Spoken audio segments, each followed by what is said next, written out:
The world is telling us as men to be common, to fall in line, to fall short of any visions or plans God has for us. But what about being uncommon? This is a movement of men seeking to build an eternal legacy. A journey of men on mission to rise above the common, to experience sustainable life change. This is Uncommon Disciple.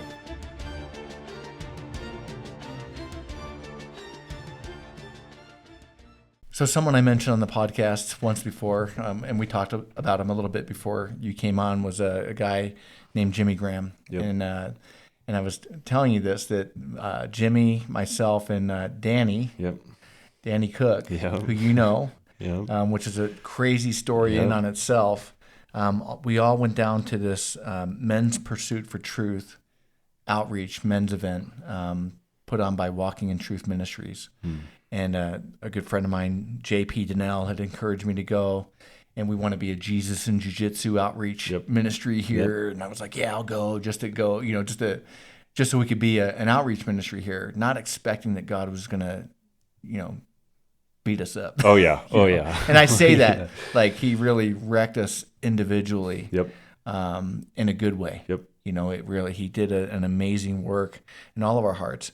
And I'd asked you about the demographic because there was a point where we're sitting there and, Jimmy's a former Navy SEAL, right? Danny's a former, fighter pilot right? Who's a pilot now for Southwest. And I'm a former military guy in jiu-jitsu, right? But there was a point where, these gang members walked in. Oh, yeah.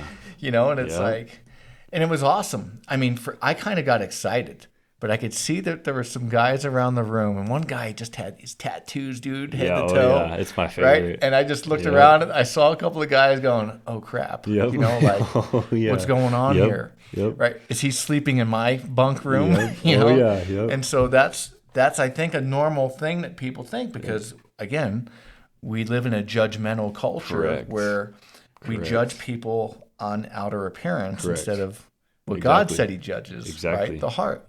And so these guys were there to see God move in their hearts. Right? And that's what I was excited about, right? Here's some guys, I've got a crazy background, but these guys were coming with, just stories that I probably can't even relate to. And every one of them got baptized on the last day.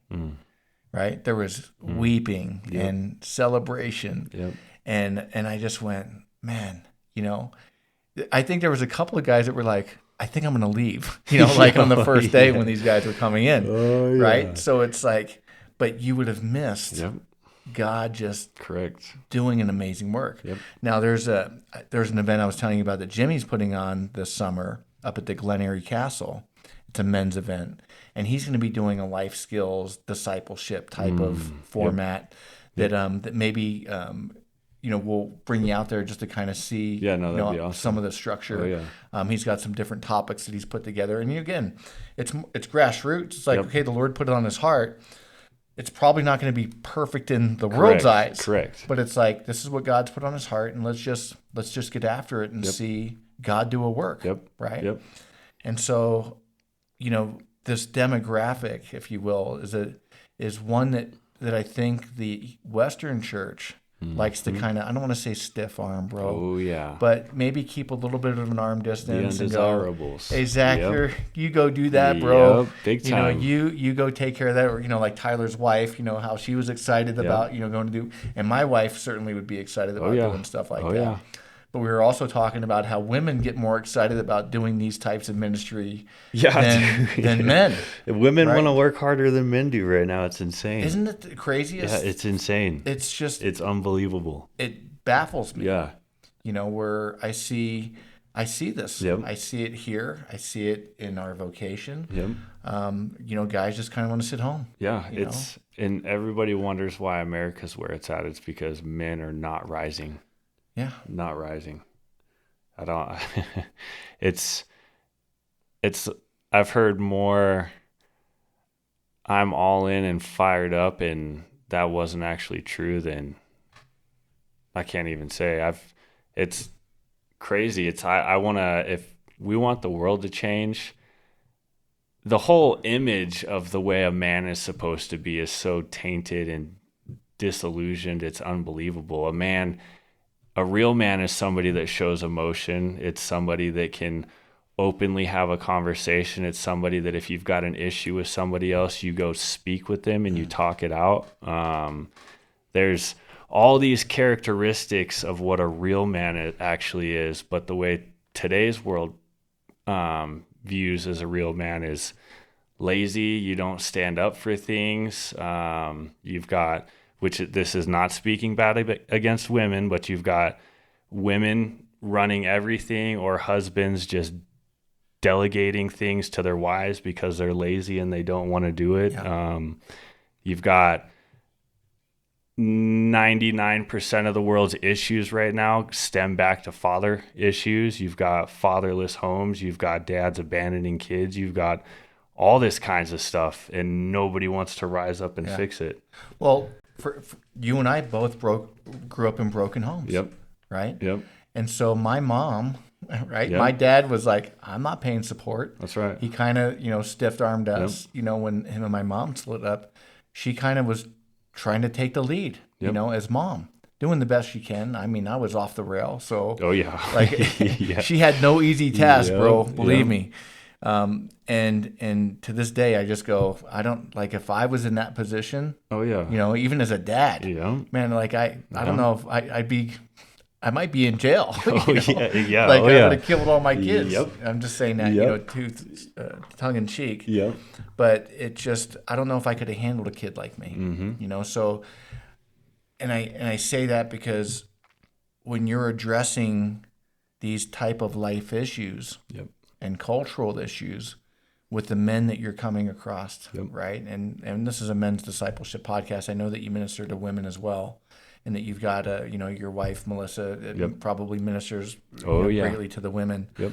But, how do you bridge that gap, culturally? Yep. Obviously, you have a multi-ethnic, outreach, right? You've got people from all kinds of different backgrounds. Yep. They grew up in, with mom roles or dad roles, absentee parents. But now you're trying to train them up.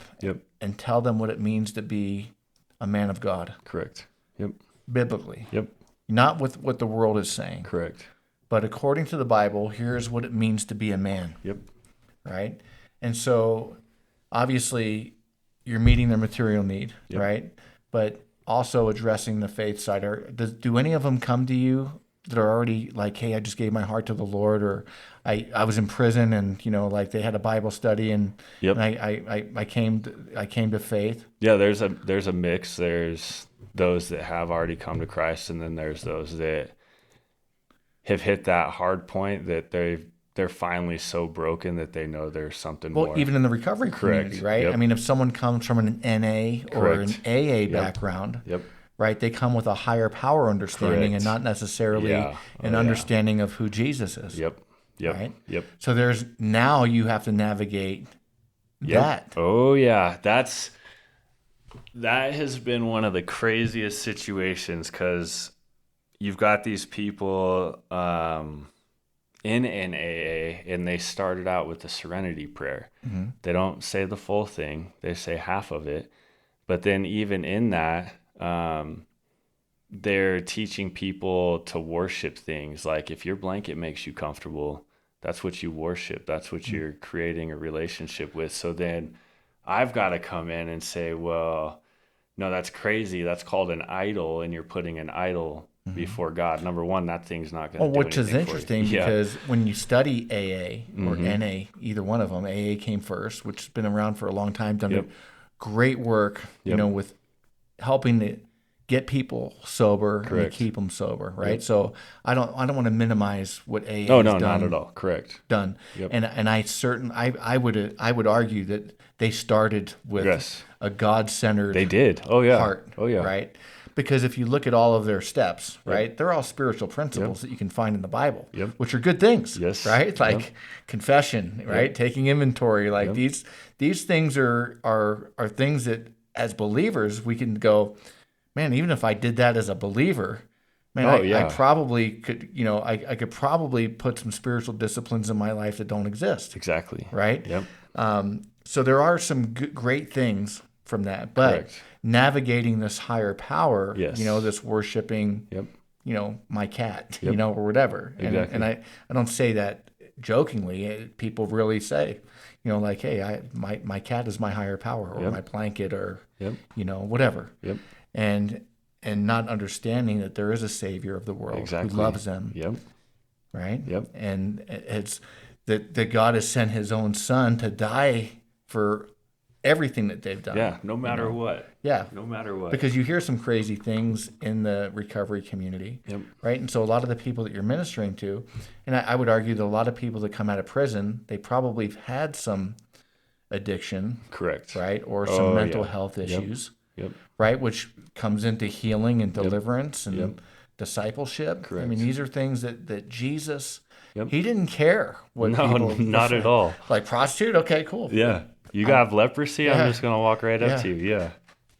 Right. I'm Jesus. I'm gonna deal with that. Yeah. Or he's teaching his disciples how to deal with these things. Whether it was a physical illness, a mental illness, he handled it. Mm-hmm. And that's why sometimes I'll argue with people and say there's a one-step solution to sobriety, and it's Jesus. Exactly. Right? Giving your heart to Christ. That's the beginning. That's where it starts. Nobody can be truly free unless you've got Jesus at the center. Yeah. Mm-hmm. Because the Bible says, if the Son sets you free, then you'll be free indeed. Mm-hmm. That's right. So how do you navigate that today? With the outreaches that you do.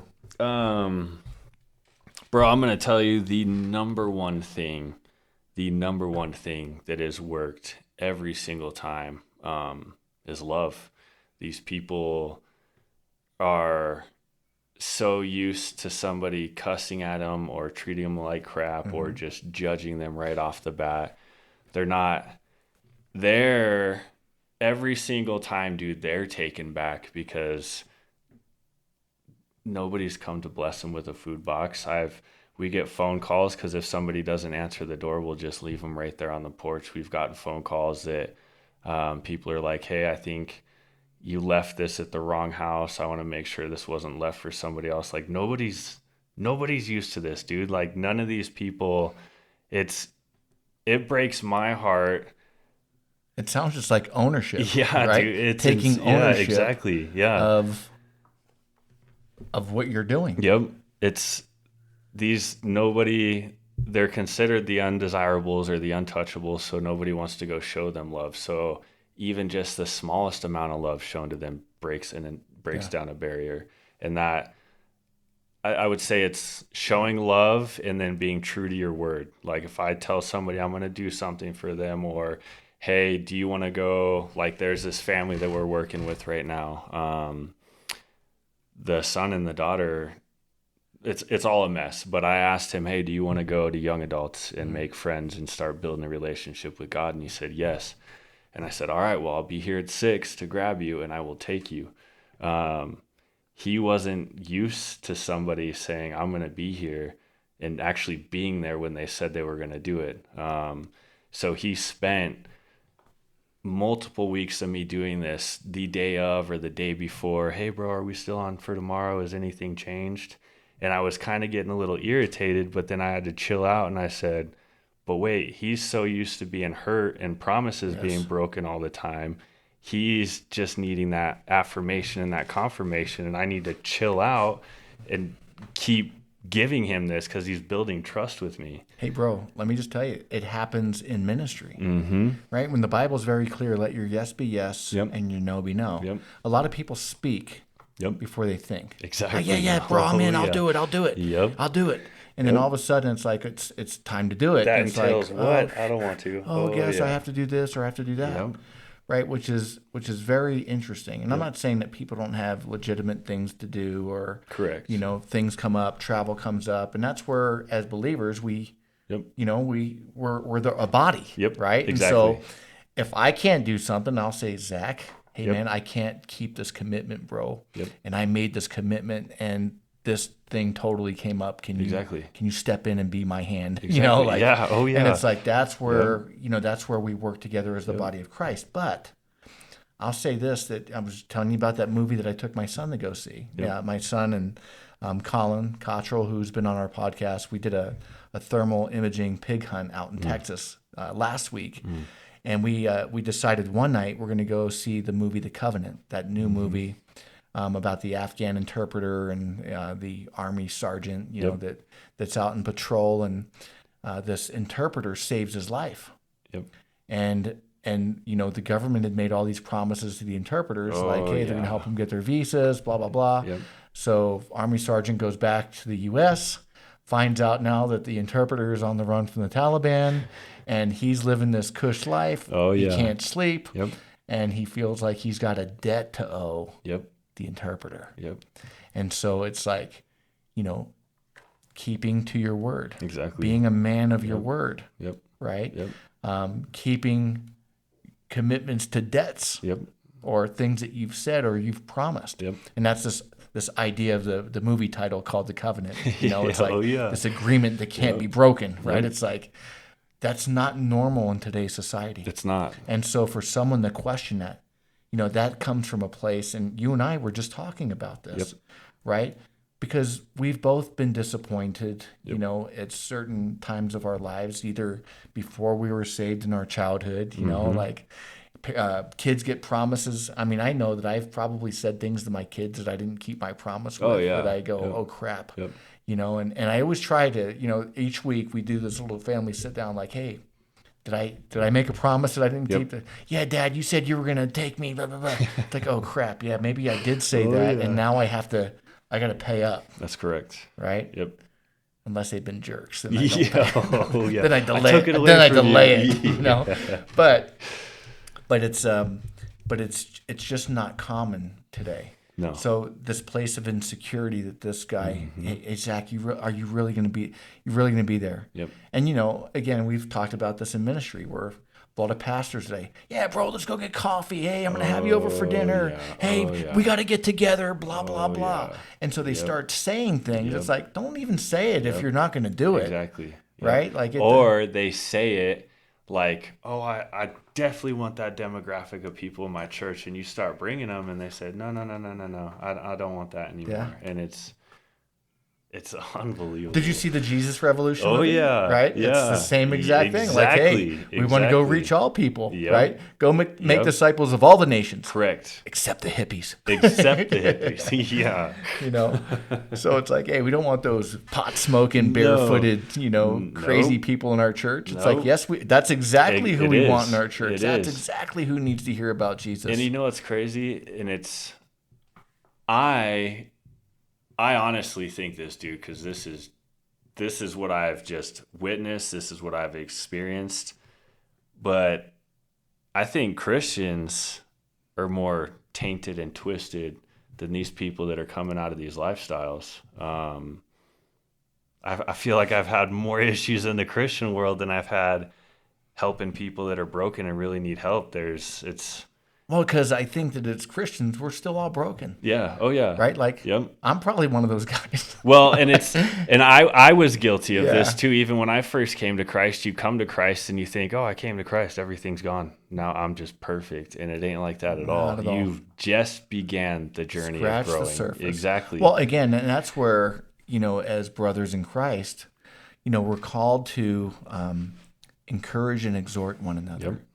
Yep. Right? And I think that one of the failures of the church has been the confidence to just exhort someone or to encourage them. Like we were saying, like Tyler coming along, hey man, encourage me. Hey, this, the podcast is really helpful. Or to exhort, hey bro, you're not keeping your commitments. Exactly. Hey, you're jacking up. Like, what's going on in your life? Accountability. Right? Yeah. Guys will just kind of disappear instead of just saying, hey, bro, I haven't heard from you in a couple of weeks. Everything good? Yeah.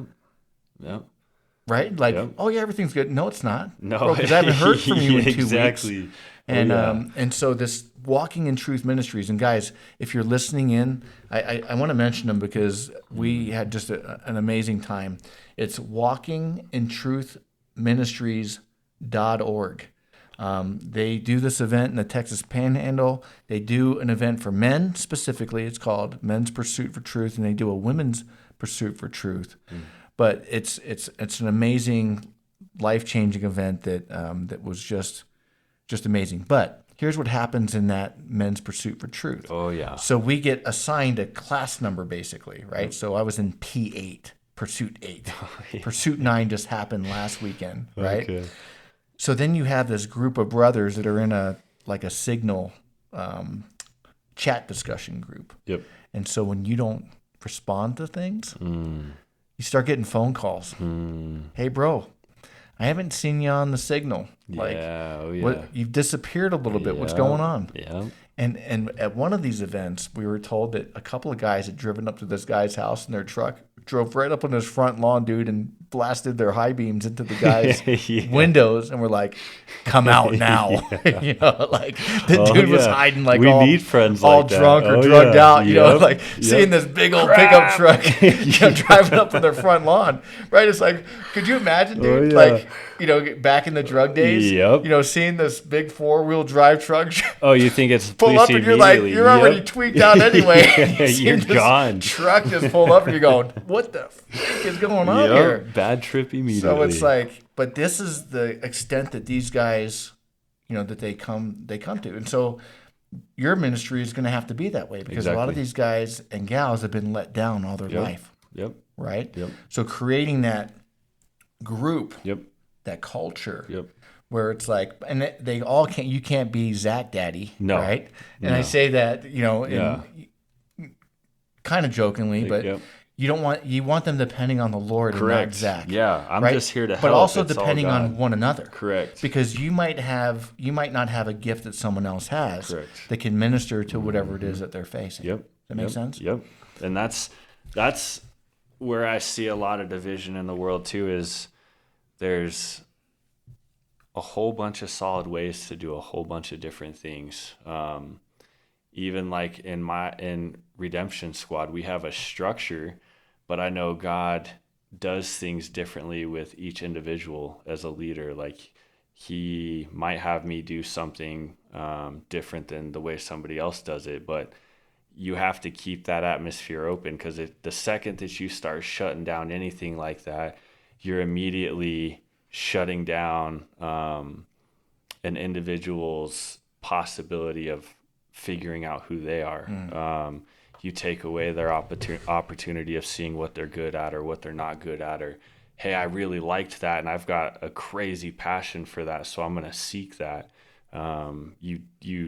It's crazy what we don't realize we strip away from people without even knowing it, whether it's a word that you spoke over somebody, or a moment of anger, or just anything, dude, anything. You can take so much away from a person in a moment without even realizing it. And I feel like that's where America's at right now. It's like society's trying to dumb everybody down, get them addicted, get them reliable on the government, make them not think for themselves. And people are okay with this, which blows my mind too, dude. It's not, we shouldn't want to just sit at home all day and make YouTube videos and play video games with our homies. Like, that's the easy path. Bro. Exactly. Right? Yeah. Oh yeah. And that's why it's so attractive to people. Yep. That's why Jesus says, what, narrow is the way. Correct. Right? Correct. Narrow is the path. Yep. And so that narrow path, for some people, is a hard path to walk, bro. Mm-hmm. And again, if I'm honest, with everything that the world throws at me during the course of a day or a week or an hour. That's right. It's easy to get distracted. It is. Oh, yeah. Very easy to get caught distracted. Up in busyness. Right? Oh, yeah. Yep. And even when I was telling you, I felt like the last couple of weeks I was going through a little bit of I'd say a dip. Yep. Just some depression and some letdown and kind of the woe is me attitude. Yeah, a little funk. Yeah, and then I had a couple of brothers kind of smack me around and say, shut up, stop complaining. You're blessed. Your family's awesome, and this outreach that's going on here, you're so blessed. And I realized, yes, I am so blessed. That God has provided in all areas of my life, and that but we do get discouraged. I see it everywhere in the Bible. Men have become discouraged. And it's when I start looking inward instead of upward. Is when I start getting depressed. Right? Yeah. So when I start looking upward again, that's when God starts to say, okay, there's my hand. Reach for it. And it's it's crazy too, because a lot of people don't realize this until they get into it, but it is so easy if you're not careful to take on bitterness. Yes. And not want to continue in doing something because one person did something dumb. But isn't it one of the recovery books say that resentment is taking down more men or whatever? Yep. Isn't there? It is. It says that. Oh yeah. But dude, when I get resentful, oh bro, my heart starts getting wicked. Yeah. You know, it's like I hate everyone. I don't like people. You know, and it's like, no, God's called us to love Him and love people, right? But I can't love people if I've got bitterness and resentment rooted in my heart. You don't want to do anything. You can't do ministry that way for sure. Not at all. Right? Because people will seek for that fakeness. Oh, yeah. It'll last a little bit, but it'll get caught. Yeah. Oh, yeah. Lord doesn't ever let you hide if you're bitter. So let me ask you this, Zach. If, I know that you've been praying about God providing resources and people, and you're doing these outreaches twice a month.